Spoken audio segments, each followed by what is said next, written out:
Midnight shadows whisper low, demons lurking in the glow.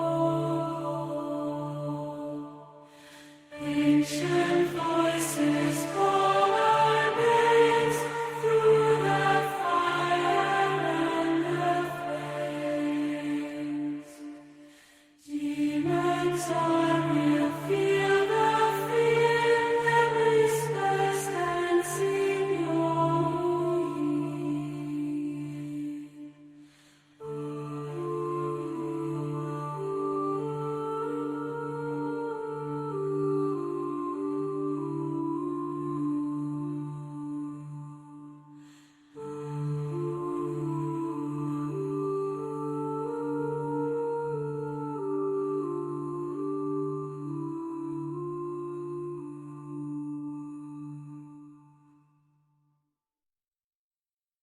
Up in the sky, what do I see? A UFO is looking at me. Lights flashing all around, bass bumping from the ground. Aliens grooving to the beat, hip-hop rhythms got them on their feet. Strange beings shaped to the flow, spaceships rocking to the show.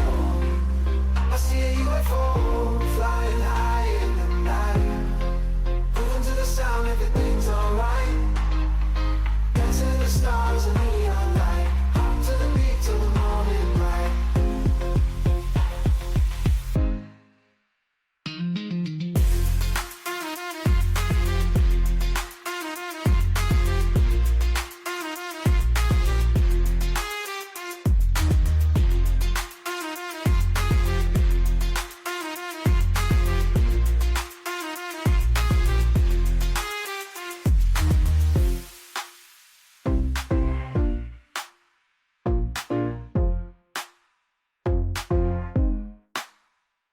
I see a UFO flying high in the night, moving to the sound, everything's alright. Dancing in the stars under neon light, hop to the beat till the morning bright. I see a UFO flying high in the night, moving to the sound, everything's alright. Dancing the stars and neon light, hop to the beat till the morning light.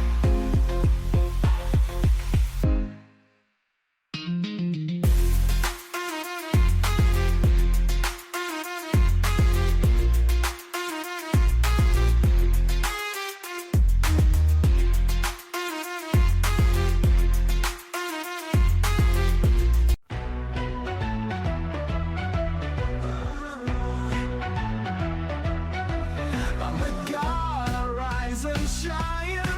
In this realm I'm divine. Like the world was just a sign. Feel the power, it's all mine. All mine. Thunder claps, the sky obeys. In my hands lightning plays. Mountains bow, the ocean sway. I command night and day. I'm a god, feel the force. Every star on my course. Follow me, I'm the source. Life itself, no remorse. From the clouds to the ground, in my glory you are found. That was great. I don't know why the intro gets me going every time. Not even like the best music you've ever heard, but it's like, I don't know, it just kind of fits. It just kind of fits with the things, you know. I took the AI music and I made it into two different items, and I mixed them together to make different songs. So I switched between the two different playlists to mix the AI music together. Anyway, good morning, Chad. Good morning. Good, wonderful, fantastic day. Today is a fantastic day. I have a lot going on today. So as soon as we are done with the show this morning, I am out the door. We'll be back later. So today's a wonderful day. Today is episode 72. And today we're talking about ways to invade. And I realized I continuously bring up this topic, but I realized that it doesn't even matter because if as soon as you say invasion, your mind, in my mind also, not just your mind, everybody's mind travels immediately to like, um, you know, Orson Welles, um, Space Odyssey, Alien Invasion, all these different things, Signs, all these different movies. Your mind immediately goes to Hollywood. And I realize, a lot of that could be plausible. I mean, it's not implausible to think that an extraterrestrial species would be warlike and want to take over or conquer or whatever. I mean, we're basically warlike today.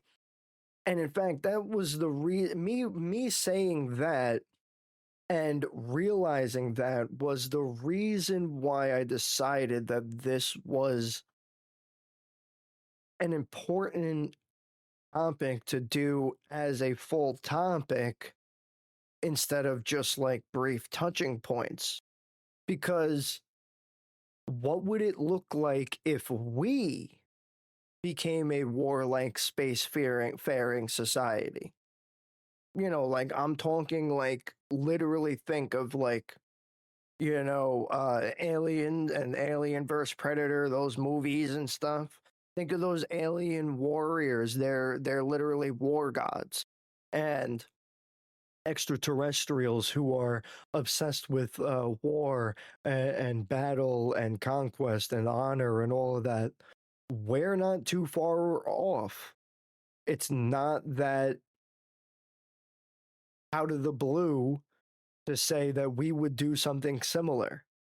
We literally do the same thing on our own planet to our own species because we live in different countries. Why would it be so far fetched to say that we would do the same thing to another planet? We would. In fact, we definitely would, especially if we went there and realized they had some resources we wanted, something else we wanted, whatever. Maybe the planet's dying and we need to find a new home. Maybe we're like Elon Musk and think, hey, maybe the planet's not dying yet, but why have all our eggs in one basket? Who knows? But maybe it's a combination of the above. In fact, it probably won't be one of those reasons that turns us into something like that. As in, you got to remember, just because we have been sold this idea in the 50s and 60s that we could be an entire spacefaring society doesn't mean that that's how it's going to happen.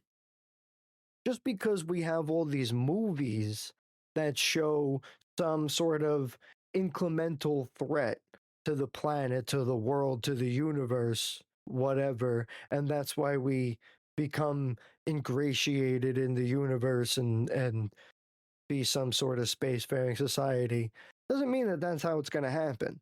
Thanos isn't going to come down and try and destroy the world, and so we real quickly got to build a working spaceship to get us over there. Like it's not what's going to happen. It doesn't mean that that wouldn't happen coinciding with something else. It doesn't mean that the two events are mutually exclusive.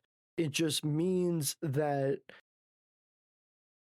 it's fantasy.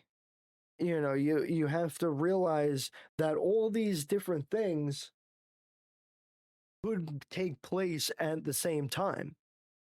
Maybe I'm being too broad with what I'm trying to say, but it's like as soon as you start saying like this is going to be the event that's going to happen. You go into the realm of fantasy and fiction and religion and all these fantastical notions. It's like how I say all the time that it's like, you should see all these ancient astronaut theorists coming out of here and they're like, oh, I believe that these aliens are here to help us and they love us and they care about us. And it's like, man, if only that were true, that would be awesome, dude.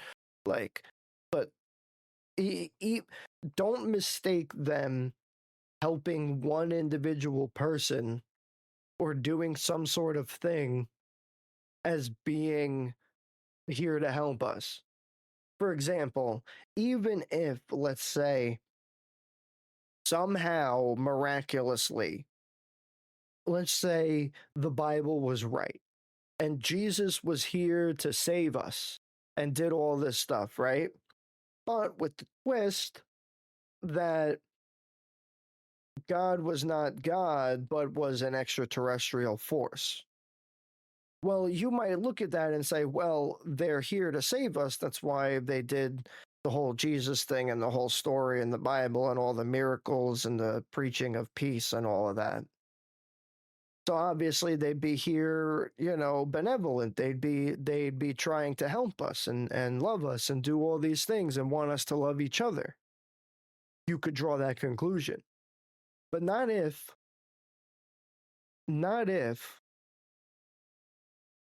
by helping you helps them.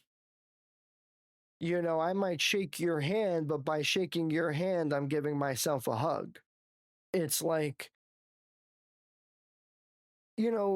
just because it helps you doesn't mean that you're not going to suffer along the way or have all these problems, and it doesn't mean it doesn't help them. It could be like they could be like a virus. Like you getting stronger with the virus in you only helps the virus get stronger. It could be something like that. Who really knows? But the point is that the way you would look at an extraterrestrial invasion coming in might not be the way you would think. Might not be spaceships flying around. It might not be an army of angels descending from the sky like in the Bible. It might not be, an armada, a fleet. It might not be some teleporting Thanos or whatever. It might not be any of those things. It might be what we're seeing, for example, with all these questionable UFO events and all these things. Just because it takes thousands of years from our perspective doesn't mean it's not part of the plan. Doesn't mean it's not part of their idea, their belief, their understanding.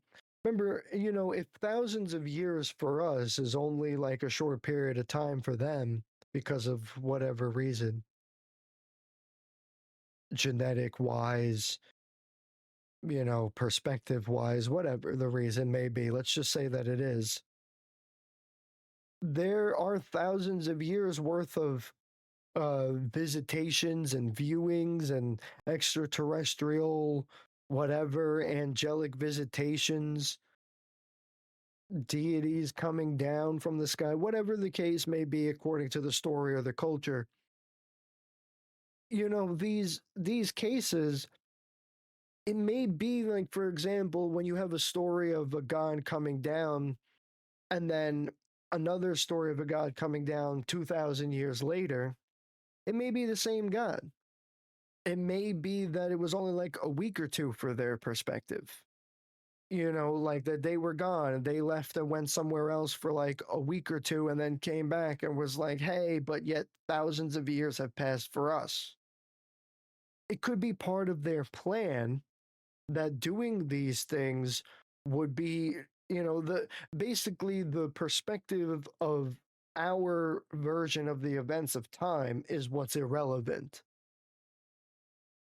All these things may be like background fodder for them. All what happens in between is just the process. It's not, it's like something that they don't view as part of the whole scale because from their perspective, it's like a few minutes have gone by. It's no more important than like micro, um, I don't know, impressions, I guess maybe it would be. Uh, that like, like your face makes or whatever, that like your mind subconsciously picks up on the little scrunching of your nose, the wrinkling of your eyes or whatever as you talk, the movements of your hands and your shoulders, whatever the case may be. And so, but that may not be the only way, the only perspective for how you get along things, how you would view things. There are many who speculate that hear all these stories in the Bible, like you hear, or in other, in the Quran and in the Torah and other different religions, where you hear about these beings descending from the sky, an army of angels, and an army of gods, 1001 gods descended from the sky. All these different examples of quotes where, uh, they say all these different things. Well, what would we today, from our modern scientific perspective, call an invading army from the sky? I'm not going to call it an army of angels, and neither are you. And you're going to call it an alien invasion, an extraterrestrial invasion. Just because they were here thousands of years ago doesn't mean anything. And so, it's really a, well, it's all your perspective, really. I mean, how you choose to view it. If you want to view an alien invasion coming down from the sky as being benevolent angels, I mean, technically, from your perspective, you're not wrong. You're just missing some of the information. We may have called them angels thousands of years ago, but today, from our perspective, we don't call them that. And it's really the same thing. Last week we spoke a lot about the Anunnaki and Enlil and Enki and all the other guys. Yo, what's good? And we spoke all about all the other gods and all these other things coming in, and um, really how they relate. Um, from their perspective, how everything really relates from their perspective. And so when you look at that in comparison, you realize that all these different types of how do I'm missing the wording of how I want to word it. I should say the the the extraterrestrials that we talked about, they in the story came here thousands of years ago, according to the story and the translations. And we look at that as, or from the translation, they look at it as being a necessity to come here. It would be like, for our example, think about it from our own perspective. What if we decided that we needed some rare earth mineral to help us do anything, right? Anything that we needed that we found was detrimental to our society.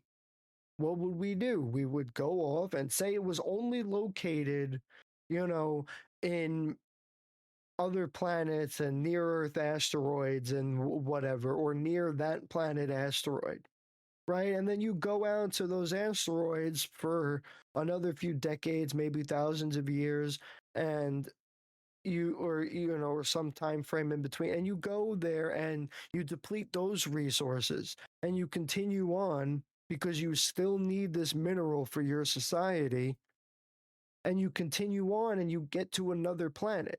Well, that's exactly what they say that these the translations say that that's what they needed. They needed minerals, rare earth materials, other types of things. Many people say, like, well, why couldn't they just get it from asteroids when these types of minerals are more prevalent in there? Who knows?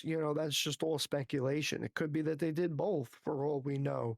Maybe they, maybe mining the minerals on this planet is like a secondary thing, and they but like we in our society hold on to that as part of the translation. In our psyche we think like um oh, like that's a plausible reason for it to be, for these fantastical ideas to be the case.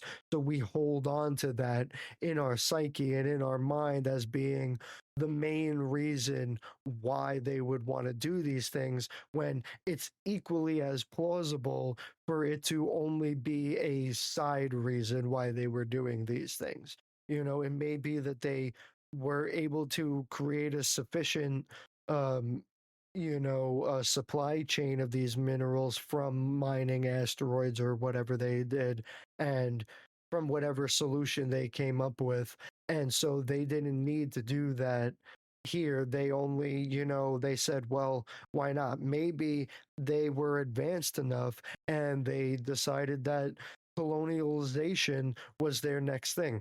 For all we know, they were invaded by another alien society at one point, and they decided to go on to their own colonialization efforts. I mean, you're talking about a universe that is billions of years old, and yet you want to allow your mind to think about so little of what could have happened over that time that you you reconcile all these ideas into the fantasy world, when it's equally as likely for it to be fantasy as it is reality, given the amount of time that has happened over the amount of over the amount of length of the universe being in existence.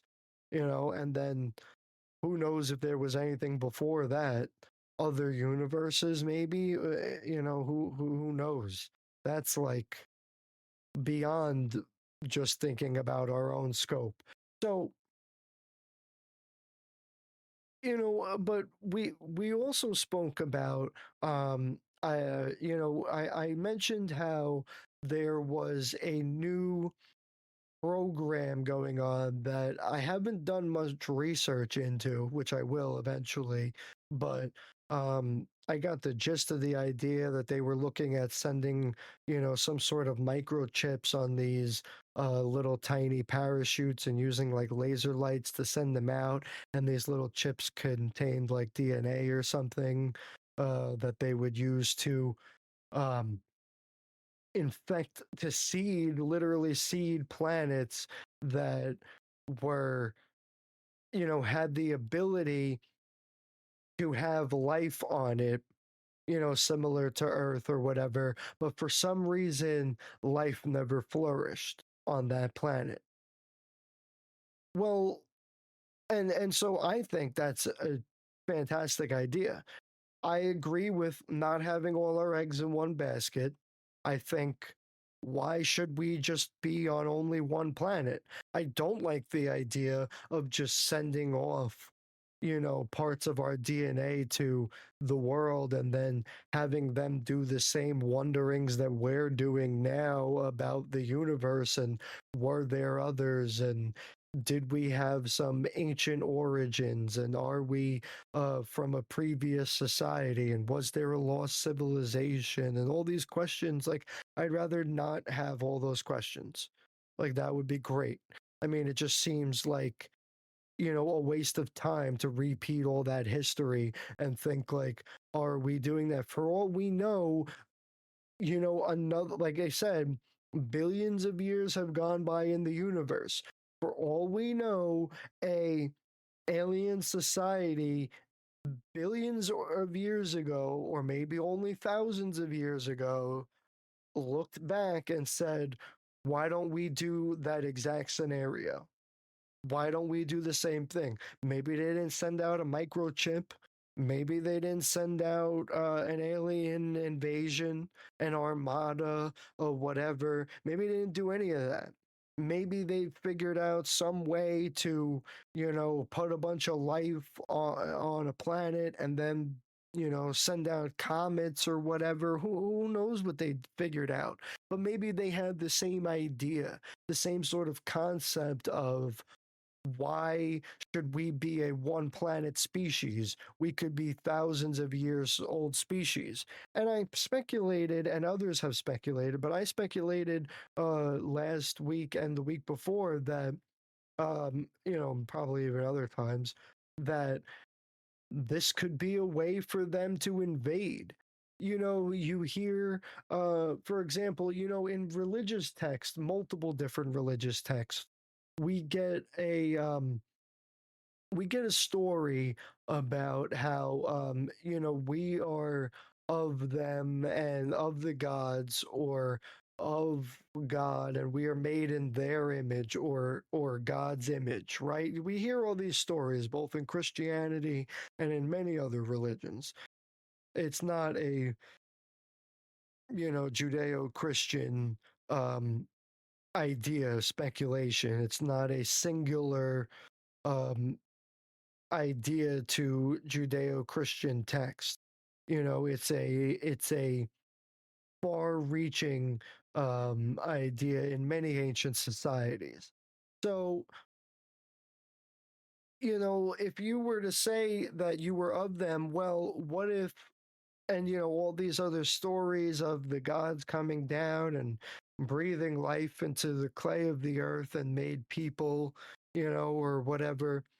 What if all of that was just a metaphor for some society that thousands of years ago, placed their DNA in some sort of, seed pod, genetic whatever pod, or something that was able to, hold the DNA, keep it safe through space travel, and then land, and then disperse it through the air or plant it into the ground or whatever.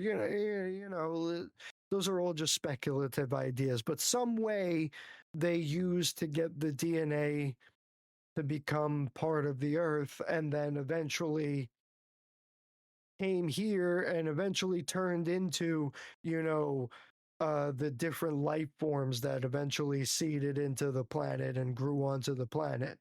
And then today, what we see by these UFOs, or in ancient times, what were called as the Watchers, maybe why we call them the Watchers is because they came here from those DNA, originators, and are watching over, the scientific experiment of what happened with the DNA that we sent off to this far off planet. And then other stories that come about it, like the gods who wanted to intervene, like Enki, like Prometheus, etc., in mortal ways, were just like those different beings who said, why should we imp- or passively sit here and watch all of this happening when we could influence it and hasten it and make it better, and then this whole idea of the quote unquote prime directive, like from Star Trek and whatever, and other movies and fantasy notions and whatever. Why would we follow that line of thinking when we could stop all that negativity and then bloodshed and whatever from happening simply by giving this little bit of information, this little bit of technology, etc., etc. Why would we do these? Why would we, let what is essentially our children, our DNA ancestors, suffer? Would you let your children suffer? Would you leave your child in a hot car? No, of course not.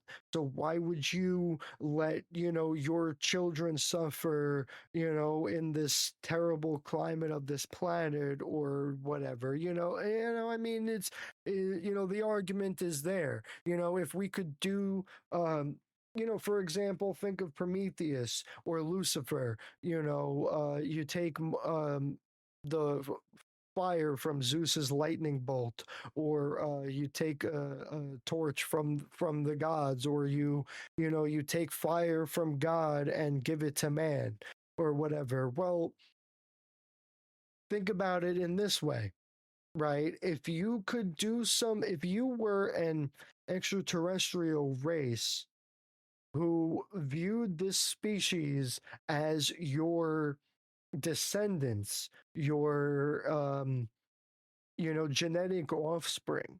If you viewed that species as your descendants and your genetic offspring, and you wanted to help them, and you said, dude, in reality, what's the harm in me just giving these guys a little bit of fire? They can finally cook their food instead of eating raw meat and getting blood all over them and looking like some demons and whatever, with blood and savage eyes and sharp claws and sharp teeth because they need to chew the raw meat or whatever. Let's just give them a little bit of fire, no big deal. And they can cook the food, and by cooking the food, they'll be able to, help their body absorb the nutrients and all these other things that they need in order to make them smarter. I mean, giving them fire is no big deal. Fire, I could just spark my lighter. It's right here. No big deal, but in reality, something like that would change the entire course of the entire perspective of the planet. If the god didn't give us fire, how much longer would it have taken for us to figure it out? Saying we didn't figure it out on our own, from this potentially hypothetical, maybe real scenario, whatever. But how much longer would it have taken to figure out on our own what was given to us by these quote unquote gods, these ancestors? It may be a whole longer perspective. For them it's just, hey bro, I just sparked my lighter and I got some food, I got some fire. But for us, it's like, this divine aspect because we didn't do that. Well, let's say, why would these beings want to look at, it just occurred to me a very easy example. You would want to think about, why would these beings want to come here and create a hybrid species, for example? Why would you, not I'm not referring to what's known among the modern ancient astronaut and alien community or whatever, that well, I said or whatever a lot of times this stream. The what is known as them as being um the now I lost my train of thought, as being the hybridization program, the modern day, genetic manipulation program, but just being like, that we are a genetic offshoot of them, because remember we talked about how their uh genes and genetic genetic DNA was sent here and mingled with the DNA of the planet that whatever naturally existed on here, and they continue to use it, and they've manipulated it or whatever the case may be. What I mean by it is that what if they went to a planet, for example, and or maybe even more than one, and it was deadly to them because there's diseases on other planets, that you're not exposed to on your planet or in whatever part of space you went to. There's natural immunities you don't have. And then otherwise, too, the planet you go to might not have the immunities to your diseases and might not, it might be more susceptible. You might come here to this planet and be walking death, because simply because of the diseases that are natural to your planet but have zero immunity on our planet, and you may look at that and say, well, this is a problem for both species. Similar to just like the way the colonials had it, you came here and everybody was exposed to each other's diseases. Of course, we know that the native population in the Americas was way less immune than we were to any of their diseases, but it was still a vice versa, relationship. Everybody's got their own diseases and immunities and all these different things. So you might recognize that and come to this other planet and realize, well, why would I want to do that? Why would I want to wear all these, awkward space suits and breathing masks and all these different technologies or what have you that you may want to that you may not want to but need to use in order to survive sufficiently. It may be implausible for you to do that. And it may just be easier to, send to the planet your DNA and have them grow up on the planet and then say, hey, do you know how ancient your society really is? You're of us. We made you in our image because of we sent out our DNA to you. And over time or through perspective, that knowledge became of we were made in the image of the gods or in the image of the divine, when in reality what we're really made into is the image of the DNA of our beings, of those other beings that sent their DNA to the planet. So you would look at it from a yeah, because you have to remember, multiple quotes throughout history. History is written by the victors. That's true, because for obvious reasons, I shouldn't need to explain.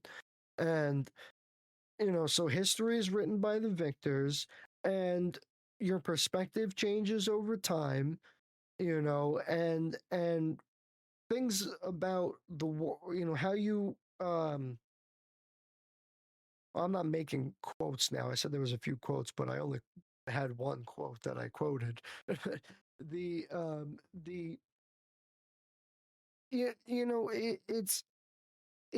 it's entirely a perspective view, because like I said, in the past, you may look at a extraterrestrial group of people coming down as being an army of angels, and today you look at them as being an invading extraterrestrial force, but in reality they're the same people that are coming here.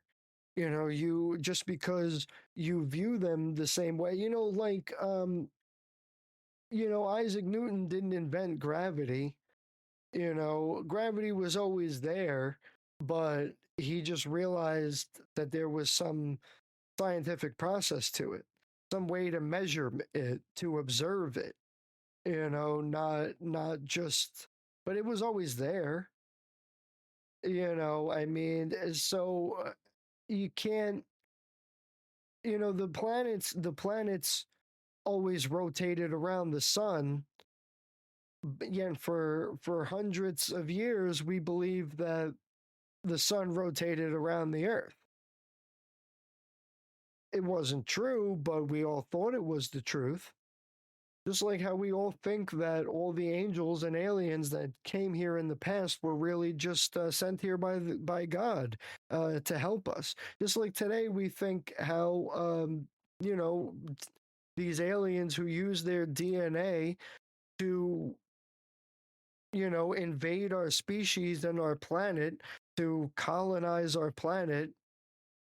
How we look at that as some sort of benevolent and perspective, how they're here to help us and make our DNA stronger, and they love us and everything is wonderful. Um, when in reality, they're just trying to ingratiate their DNA as part of the nature of this planet so that or change their DNA. Maybe they sent off the DNA to this planet, watched it grow, and then the reason why they take DNA samples and whatever from people is because they are able to make immunities and vaccines and other things that they could use to help their species, and they can do some sort of DNA manipulation and change the people who are coming here from their own planet, change their DNA so they'd be immune to the diseases or immune to the effects of gravity or different levels of oxygen, and eventually can colonize this planet. Just because they draw our DNA and make a disease, an immunity to a disease, and then give us the immunity. Like let's say, for example, um, you know, AIDS was rampant, right? Like how it was before and how it kind of still is in many areas of the world.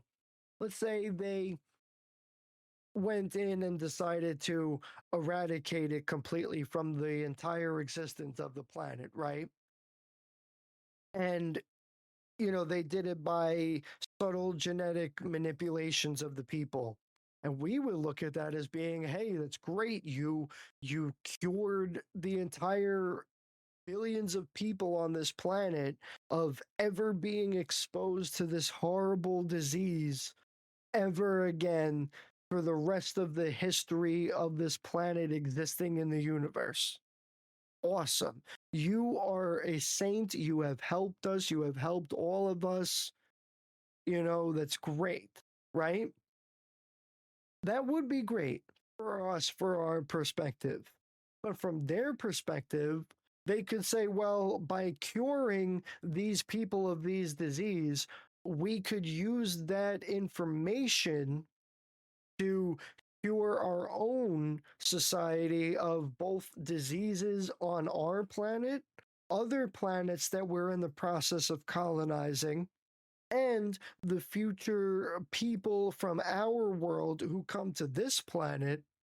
We could just now make them immune. Say, hey, this disease once existed on this planet. It was devastating, and we had no natural immunity to this disease.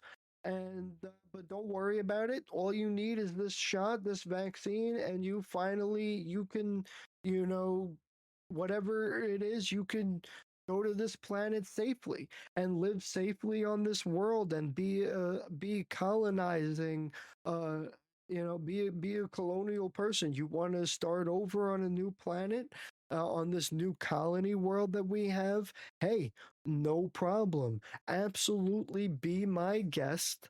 And to do that, all you need is to just, get your shots, get your immunities up, and we're good. You can go there.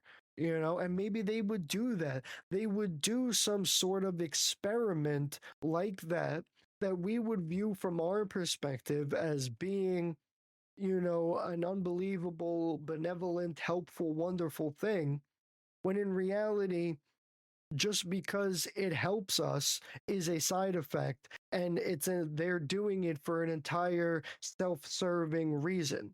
They have no reason to actually want to help us besides benefiting themselves.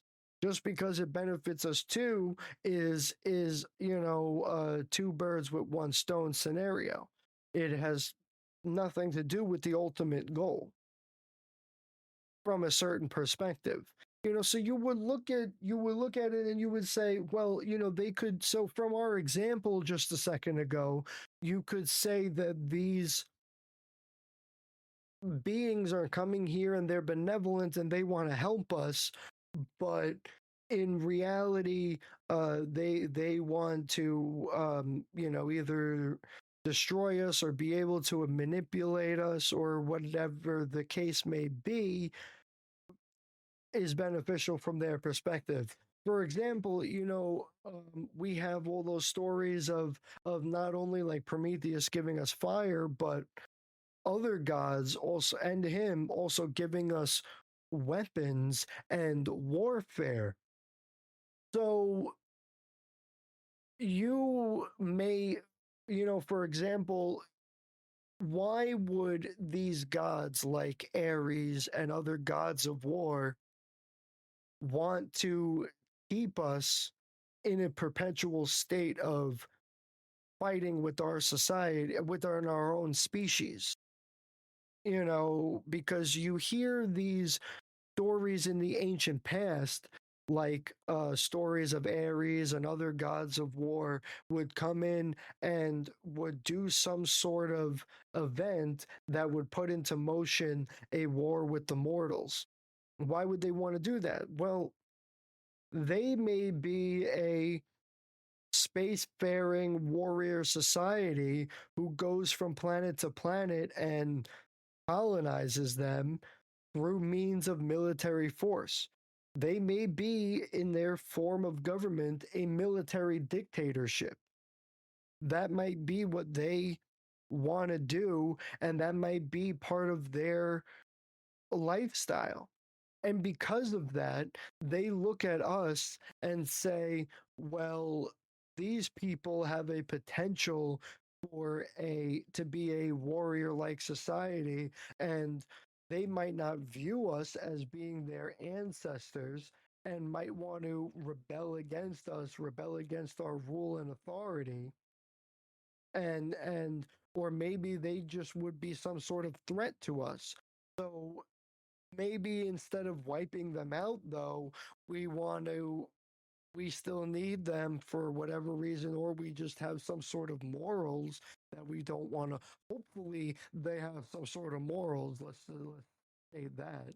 But we have some sort of morals to want to, not just wipe them out completely. Maybe that would be the way that they do things. And so they would want to keep us fighting within ourselves in order to not fight with them. But I don't know. Again, I think that forms into um, a more far-fetched, fantastical, wouldn't that be nice kind of scenario. Because if they really viewed us as a threat like that, they would just wipe us out completely. Or, overtly colonize us. It wouldn't be this subtle, um, it wouldn't be this subtle invasion, quote unquote, invasion going on. It wouldn't be a subtle sort of event. They would just come in and take over.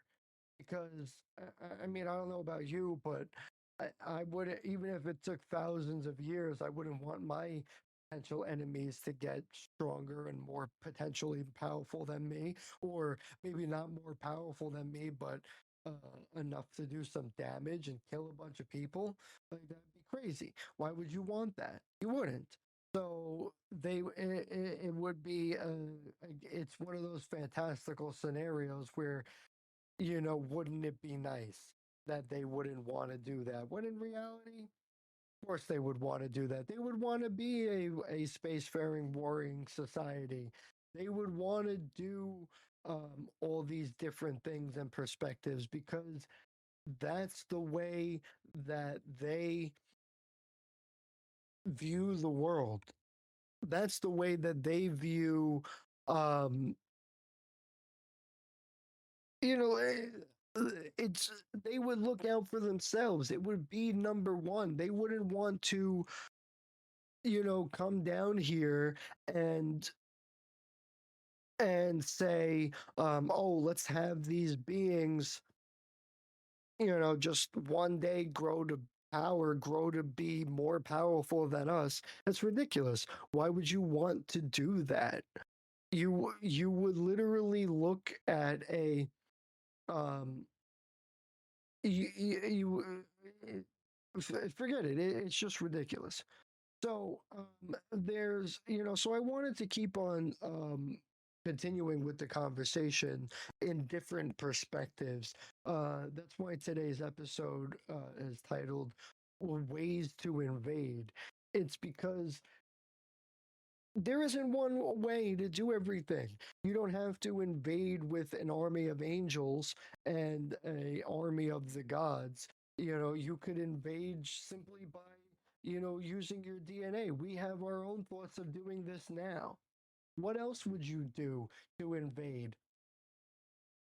We have our own thoughts today on how we would take over a planet and go to a planet. One of these ideas is terraforming. We have the idea to terraform a planet. Well, there are many ancient stories that suggest that the gods did just that to this planet. For example, we all know about the dinosaurs. We all know that in recent past few years, decade or less, we know that the most of the dinosaurs were not actually big giant scaly reptiles. Most of the dinosaurs were actually covered in feathers, especially the T-Rex and other raptors. We know today that modern day chickens have a descendancy, are descendants of T-Rex and raptors. So, what changed? They were these giant predators, these giant beasts. Well, one of our ideas is we send some sort of bomb or something to heat the polar ice caps on Mars and melt them down to flood the planet and release the pent up CO2 under the ice and all these other ideas that come along with doing such a thing. What if it wasn't a bomb? What if, like how today we know that we have the ability to, because of recent scientific testing, we have the ability to knock an asteroid off course so it doesn't hit our planet. What if you could knock an asteroid on course? What if there, and you use that to terraform the planet because you knew that it would cause such a devastating impact that it would change the topography or uh, the way the planet is forever, not just for the next thousands of years or millions of years, but it would change it forever. Well, that would be a type of terraforming. And if we could push a asteroid away from the planet, we could also push an asteroid towards the planet. So an extraterrestrial force that was thousands of years more, millions of years more advanced than us, even a few hundred years more advanced than us, could do the exact same thing. They could push it towards us as well. So it may be that you want to terraform the thing. And if you look at ancient texts, there are a few examples of this. First of all, some of the ancient myths say that the gods came here 270 million years ago, but the dinosaurs only died out 65 million years ago, or began to die out 65 million years ago. So that would be over 100 million years that these extraterrestrials and dinosaurs coexisted on this planet, or at least knew of, the dinosaurs may not have been intelligent, but at least the extraterrestrials would have known that they existed for over 100 million years. So why would they, why would it be implausible that they did terraform it? And then why would they want to change the aspect of it? Why would they, for 100 million years, go along with this and then all of a sudden decide to terraform the planet through an asteroid destruction? It would be, well, it's just, there's many different reasons for why that would be the case. And your mind can go to at least 7 of them right off the bat. Dinosaurs are big, deadly. They're not really intelligent. They're not part of our DNA makeup. They're not, multiple different reasons. So you would go there, and so we would do the same thing. We would want to terraform Mars right now and other planets. There's also talk about terraforming, the moon around Jupiter, and there's another one of those dwarf stars they want to terraform. I forget which one. Right in our own solar system. So that's 3 options for terraforming locations in our own solar system. Well, if you were to do that, that would be, you're doing it for your own benefit. So that would be an extraterrestrial invasion right away, because you're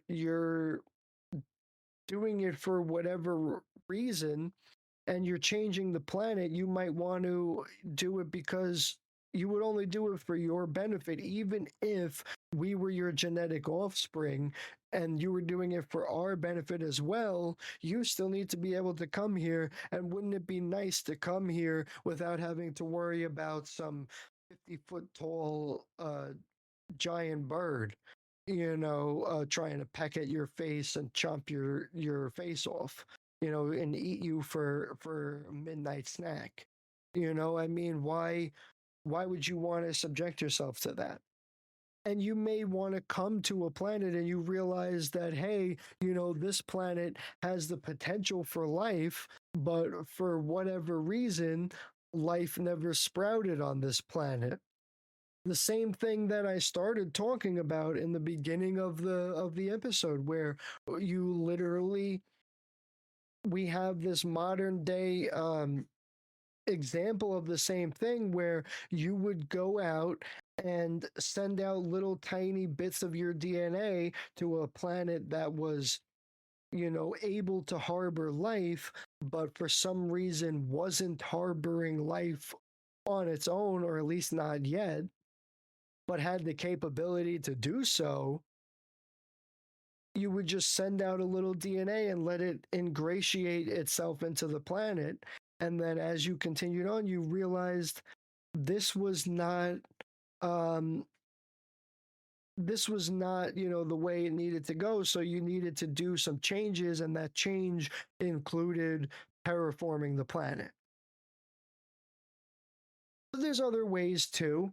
There's other types of invasions and ways to come here and invade the planet without doing any changes at all, without subtle differences. You may be a species that has the ability to somehow change your own DNA, manipulate your own DNA to be able to do these types of things, to be able to live here right away without having to terraform a planet without having to manipulate the DNA.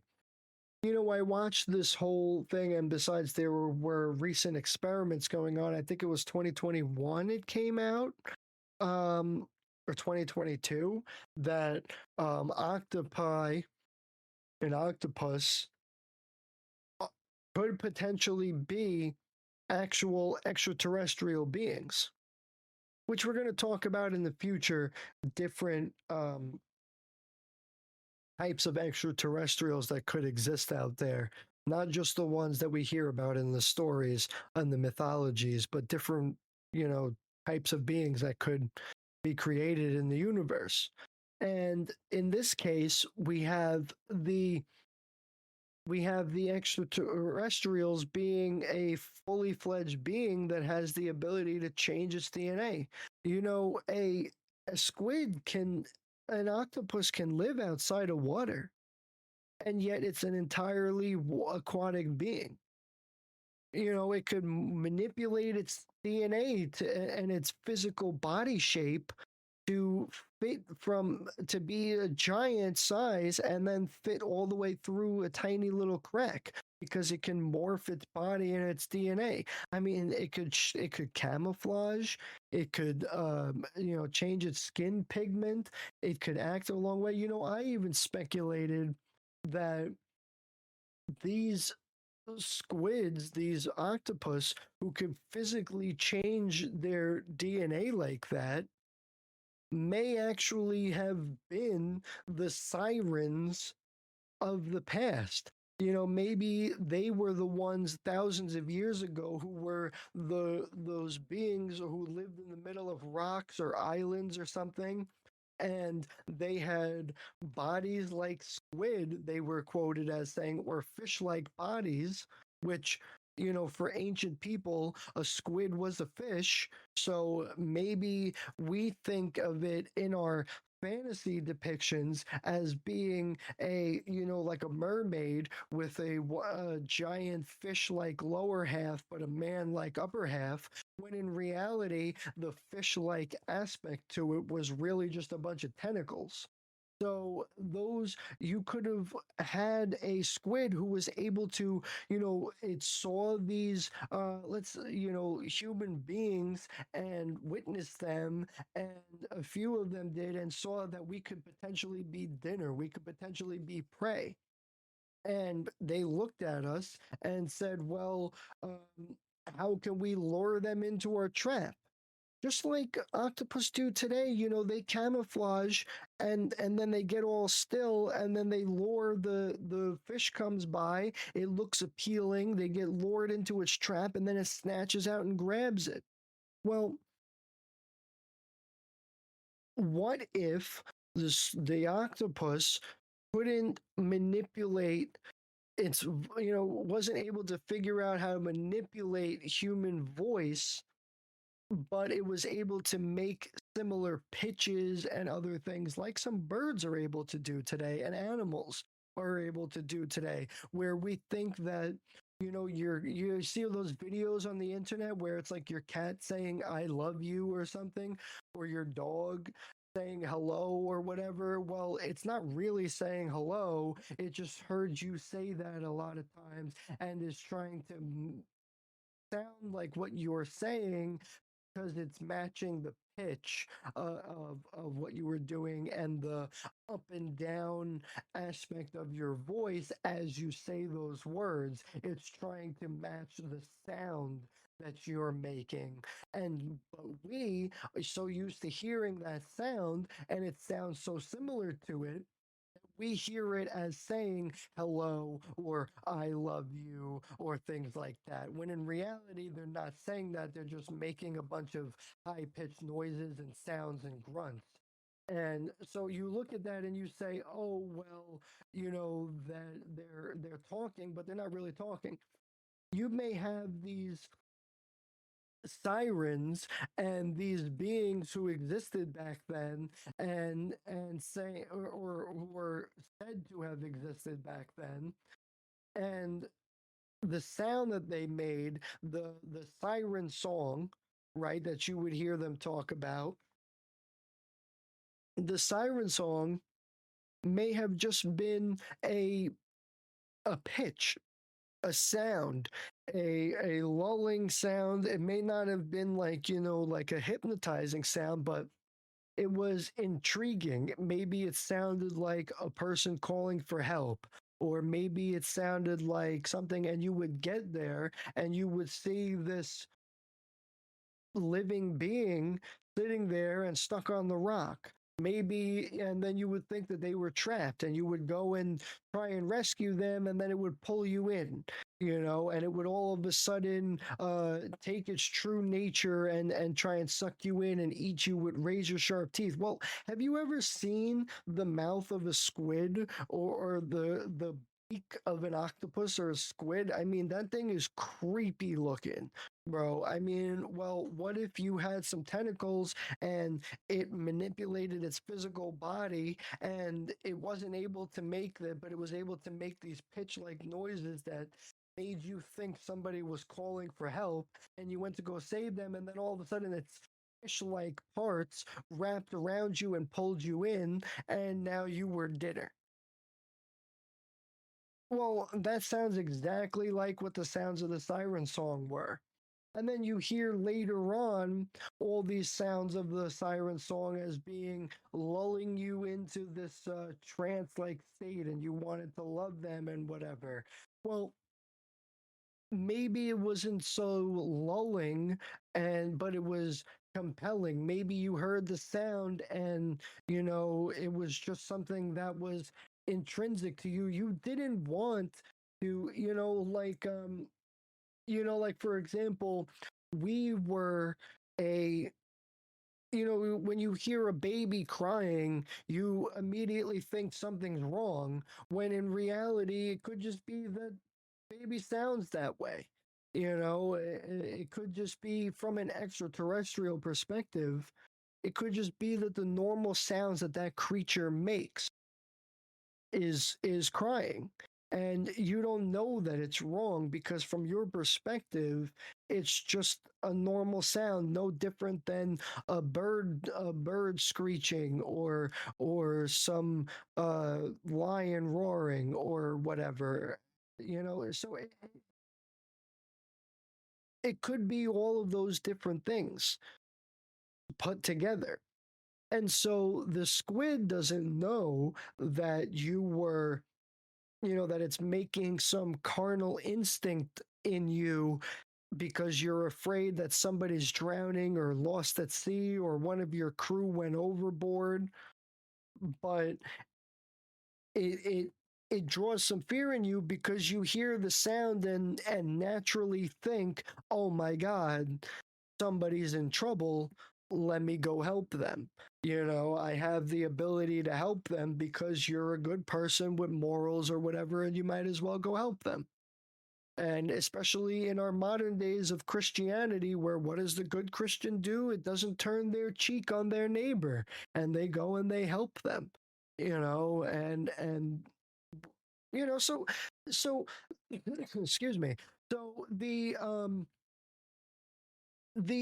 the creatures could have been something like that, and you look at this as being, there are lots of them here in the ocean. They could be the invaders. What if they were the actual invaders? They were the extraterrestrial beings that came here. Well, they're not like taking over. You don't see them raising an army and having swords and spears and guns and cannon fire and um, you know um, digital manipulations and all these different things that like a modern day invading army would do. Just because it doesn't have that doesn't mean they're not coming here to this planet.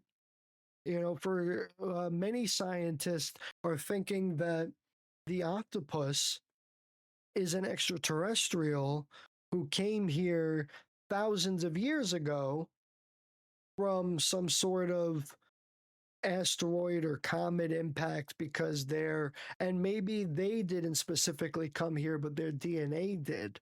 and the DNA mixed with our planet and became this other species, the octopus. Some people are saying that that's the case. You never know, but I mean, it could be. It could be why for they look at these octopus come here and they're not an invading force, and yet they're invading and they're like something totally different from any other species that's natural to this planet. They have multiple stomachs and hearts and can move their body around and manipulate its shape entirely. They could even manipulate their own brain size. I mean, the only next level up from that is that jellyfish, the immortal jellyfish that can literally keep reverting itself to its embryonic state and then regrowing back out, and by continuously doing that, it could potentially live forever because it's refreshing its DNA. It's not just becoming a whole thing. It's almost essentially becoming a new creature. It's like it's self-cloning itself. It's almost like a von Neumann machine, but with self-healing technology.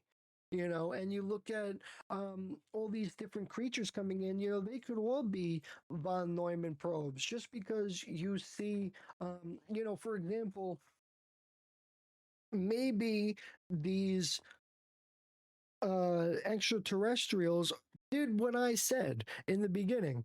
They looked and they said, well, we love the idea of sending out our DNA into the universe to planets who can be held and have life and support life, and yet for some reason don't hold life and support life.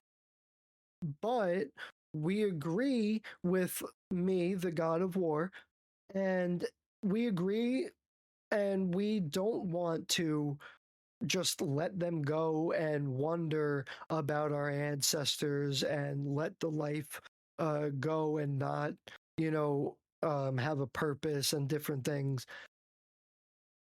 We can look and say, oh,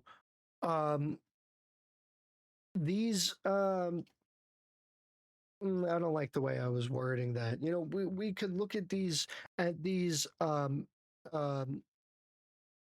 beings and call them the Watchers because they were watching over us, but we could send them along with the DNA in order to keep the truth there and the perspective and the history there, so when these beings are grown up and ready and scientific and smart, they can know the truth which will be thousands and thousands of years before we actually arrive on that planet, because maybe they haven't figured out a way to cross through a wormhole. Maybe they haven't figured out a way to travel faster or almost as fast as the speed of light.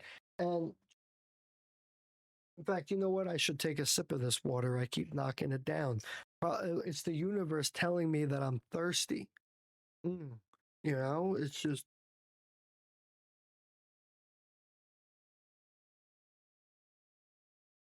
the universe was telling me that I'm thirsty.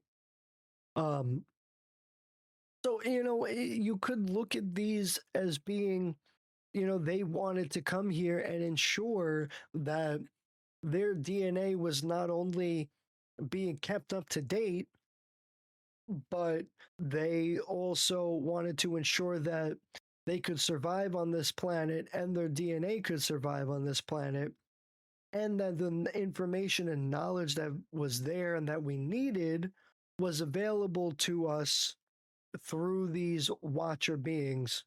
And this is why you get the situation of revealing information over slow and long periods of time, because you get the idea that they're trying to ensure that their DNA is successful, and by doing that, they sent some sort of von Neumann self-replicating probe machine where they could take care of themselves and the species that they're supposed to look after without, dying or succumbing themselves and without for losing the DNA. So, all these are different examples of how you could find an ancient society attempting to do some sort of invasion, and we touched on the topics today of different species doing it. We slightly touched on terraforming other planets, and we slightly touched on um, different ways to invade, through active means. But there are also passive means too, like just sending your DNA here and or to another planet and not doing anything else.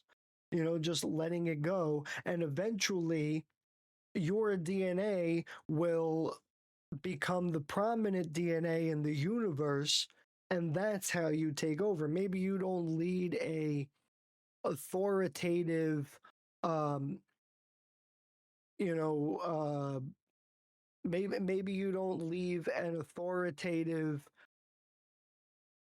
for example, um government into doing the things. Maybe you instead lead a, like a group of people or something to come through. You instead look at it as saying, these we just want to take over the universe and are by spreading our DNA and our genes and our genetic influence throughout the universe and nothing more.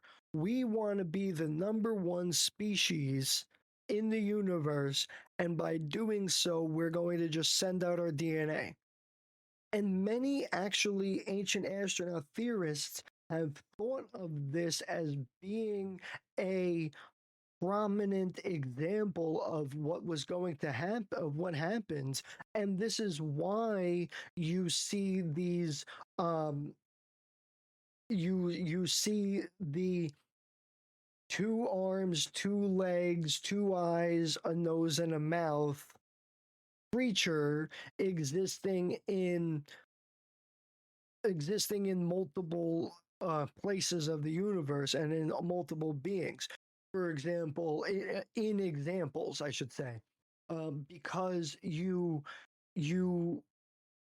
and not just in fantasy examples, but in people who say that they were, they've met these beings, they were taken by these beings, in ancient times and in modern UFO abducted events.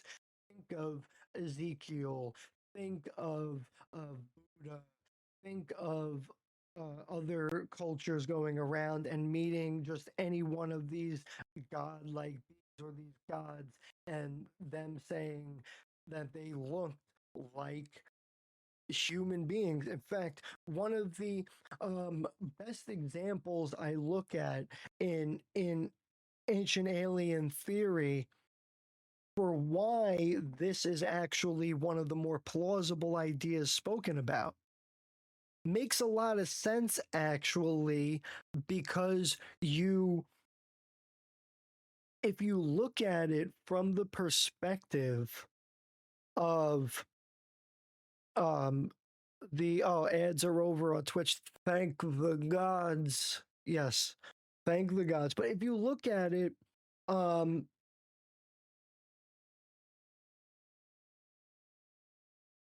i'm like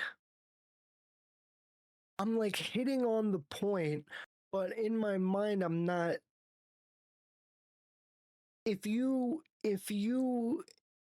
I'm like not finding the direct words to say it, it's like on the tip of my tongue, brain, whatever.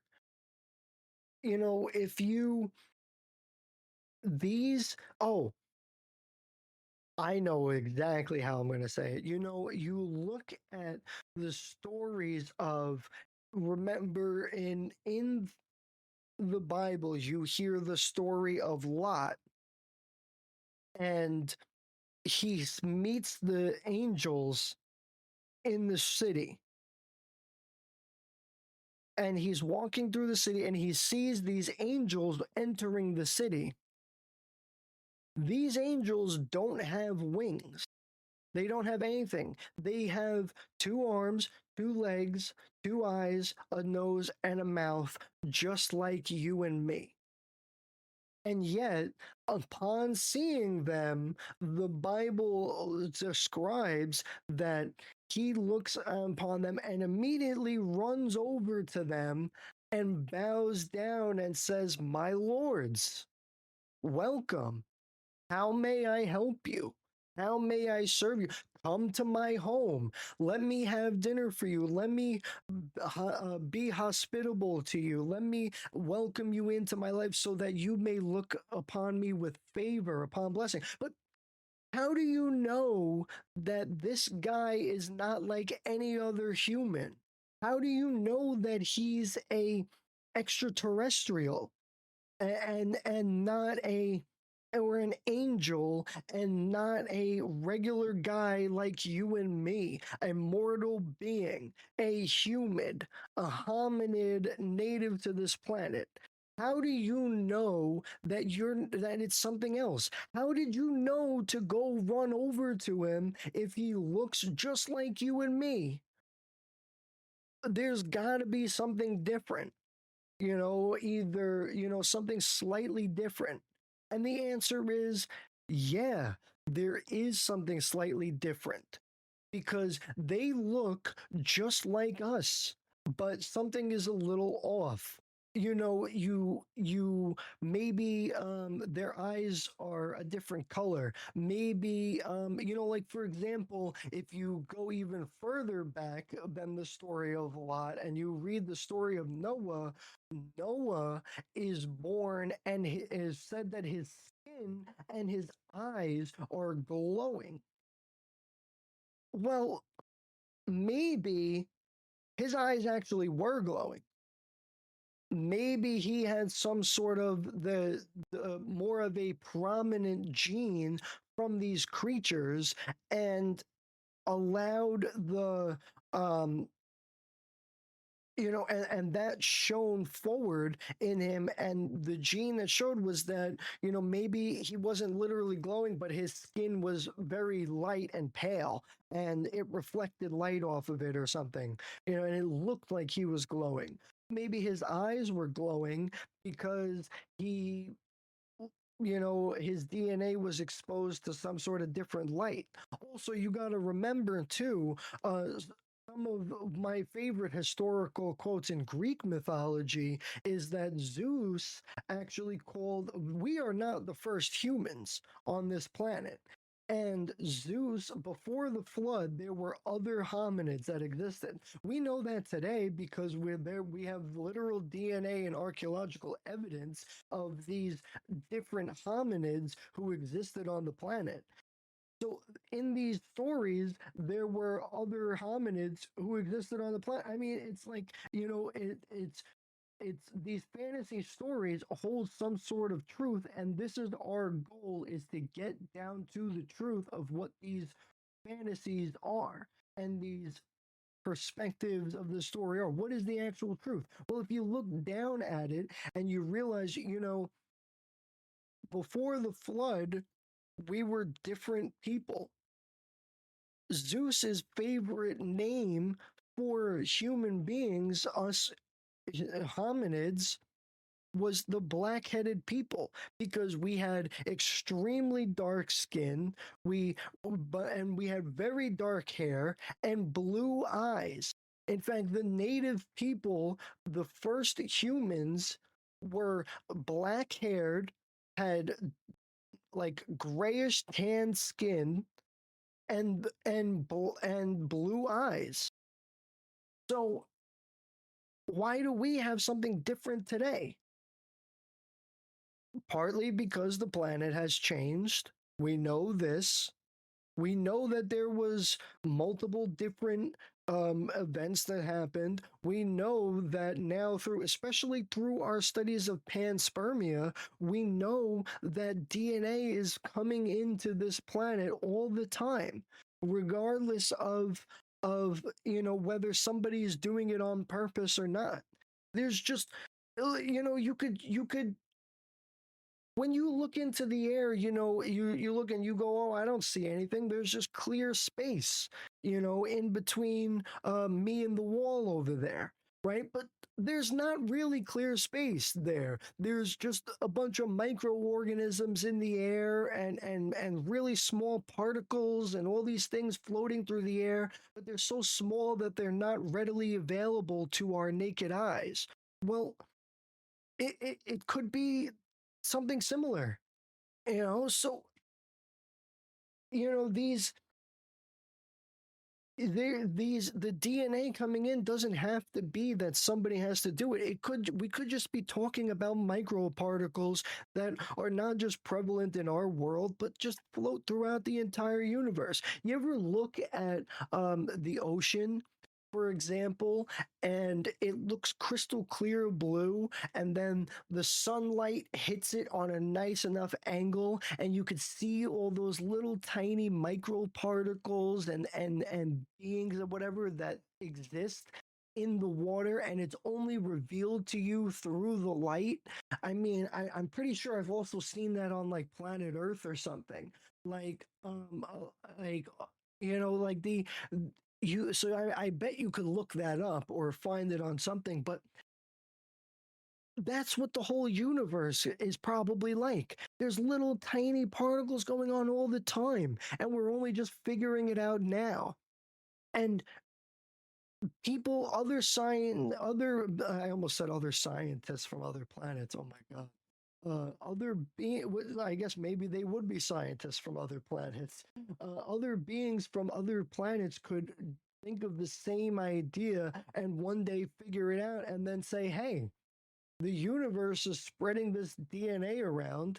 Why not take advantage of it and spread my DNA around because I want to take advantage of the planet? I want to take over the planet and take over the world. I want to do all these things. I want to rule the planet and the universe, and by doing so, I'm going to take over by taking over the world with my own DNA. And you may want to they may want to do all these things. Who knows? And by doing that, they could just do their directed panspermia and send out their DNA and try and follow it along. They specifically to a specific planet. People have talked about doing that on for Mars also. Maybe we should do the same thing.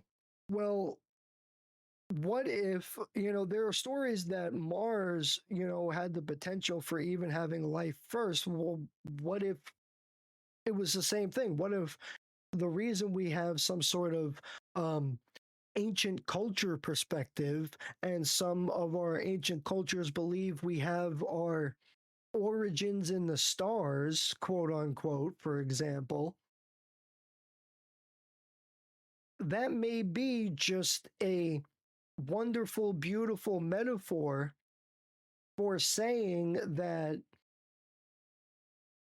we were originally on another planet and seeded this planet through directed panspermia, and then we came here, and then thousands more years went by, and all of a sudden something else happened to that planet, changed the topography. Maybe man-made or extraterrestrial, quote unquote, made event, maybe natural to that planet, but for some reason there's no more beings on that planet.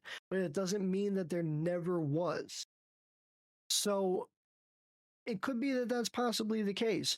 You never really know.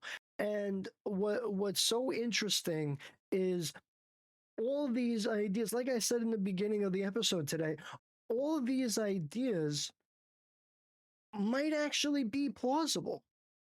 They might actually be going on all at the same time. it doesn't, they may not be one species. For example, there could be a species that grew up on one planet, grew up on another planet, and they're two different species, and yet it was both advantageous for them on that planet to grow into a hominid like being with two arms, two legs, and a nose and a mouth, and yet be completely genetically different species. And yet, also at the same time, either one of those species or a third species could come in and say, well, I want to put my genetic influence on the universe and make a conscious effort, a conscious effect to manipulate my DNA and manipulate the universe's DNA into having a hominid like creature being prevalent in the universe. So then you could have literally two or three or four different species, and then when they go to another planet, you could get there and say, well, they have more than one type of way. Maybe this is why you have hominid like angels, but yet these angels have wings. Well, maybe on that planet that they got to, it was advantageous for them to develop wings. Who knows? Maybe it's not a genetic hybrid. Maybe it's a manipulated gene where, like today we could do with like CRISPR or something, where I put in the gene for me to grow wings, and then I all of a sudden was able to sprout wings. Maybe that's not it, but maybe it's something similar to it. So who really knows? There are so many different ways. And in fact, I, like many other things, I believe that they're all an option. I believe that they're all an option and that they're all going on at the same time.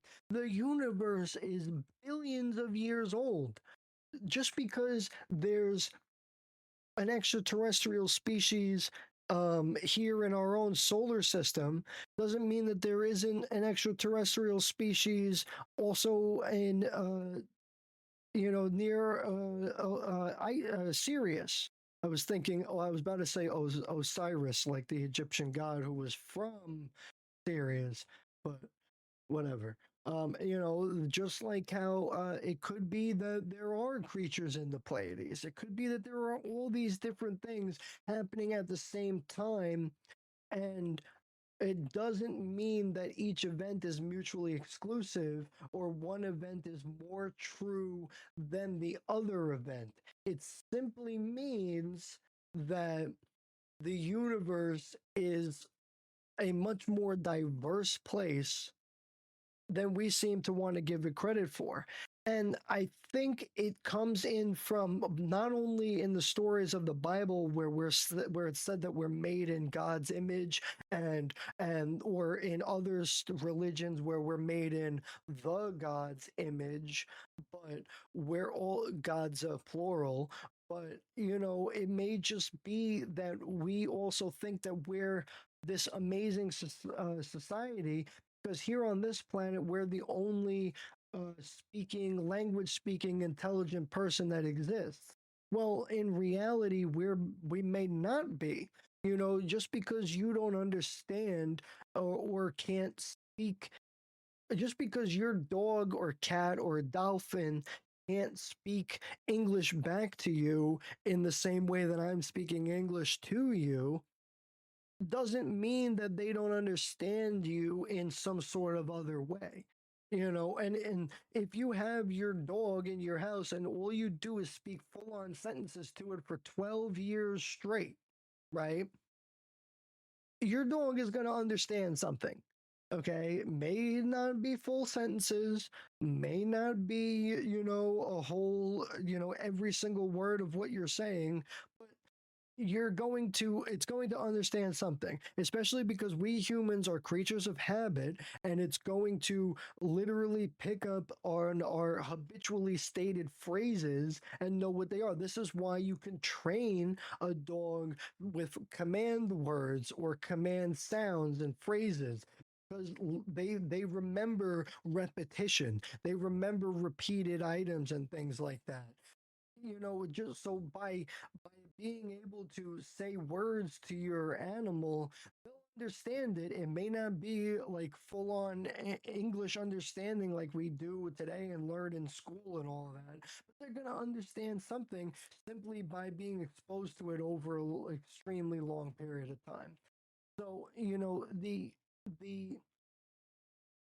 the universe is just a such a large aspect of it and has so much time that exists in both in between distances and in its entirety of existence as a thing that it's just so prevalent for all these things to happen that it's not, like it could be on multiple different ends of the universe. So it's just so um incredible to think about and amazing to think about because it just shows that, while we may or may not be an amazing species and unique to this planet, we may just be one of thousands throughout the universe. We may just be one of millions throughout the universe for all we even know.